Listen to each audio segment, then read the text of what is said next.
जय श्री राधे। पौष मास के कृष्ण पक्ष की एकादशी को सफला एकादशी कहते हैं। ये समग्र सफलताओं को प्रदान करने वाली है। जो भक्त संसारिक कामनाएं रखते हैं, इच्छाएं रखते हैं, उनकी इच्छाओं को तो सफलता तक ले जाती ही है। लेकिन जो भक्त निष्काम होते हैं, जिन्हें कुछ संसार की चीजें नहीं चाहिए, उन्हें सिर्फ और सिर्फ हरि चाहिए, ऐसे भक्तों को भगवान की निर्मल भक्ति प्रदान होती है और भगवान श्री कृष्ण उस भक्त पर संतुष्ट होते हैं। तो ऐसी ही संतुष्टि श्री हरि की प्रदान करने वाला है ये सफला एकादशी का व्रत। हर एकादशी व्रत कुछ ना कुछ महिमा लेकर के ही हमारे जीवन में आता है। तो इस एकादशी की है कि इस दिन किए हुए अच्छे सत्कर्म बहुत जल्दी फलीभूत हो जाते हैं।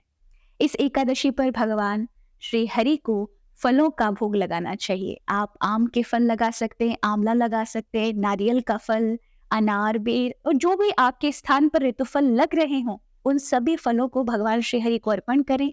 और आज के दिन इस एकादशी पर हमें वो फल गरीब बच्चों को दान करने चाहिए। अभावग्रस्त लोग हैं जिनको आवश्यकता है, उनको आप अन्न की सामग्री प्रदान करें, फल की सामग्री प्रदान करें। आज के दिन कुछ दान पुण्य करना चाहिए। गौ माता को गौग्रास डालें, फल इत्यादि भी आप गौ माता को भोग में लगा सकते हैं, गौग्रास के साथ डाल सकते हैं। आज के दिन बड़ी महिमा है दीप दान की। सांझ के समय 11:21 भगवान के नाम से श्री हरि की प्रसन्नता के लिए दीप दान करें। ये दीप दान करने से श्री हरि की प्रसन्नता हो तो हमारे जीवन में भी ज्ञान का, भक्ति का अलौकिक दिया जलता है और कहीं ना कहीं हम जो मोह में सो रहे हैं उन्हें श्री हरि की कृपा से जागृति की प्राप्ति होती है।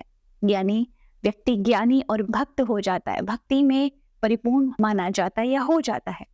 तो ये एकादशी अपने आप में महिमावान है। इस बार एकादशी पड़ रही है 7 जनवरी की, पौष मास के कृष्ण पक्ष की ये सफला एकादशी। आप सभी को इसका व्रत धारण करना है।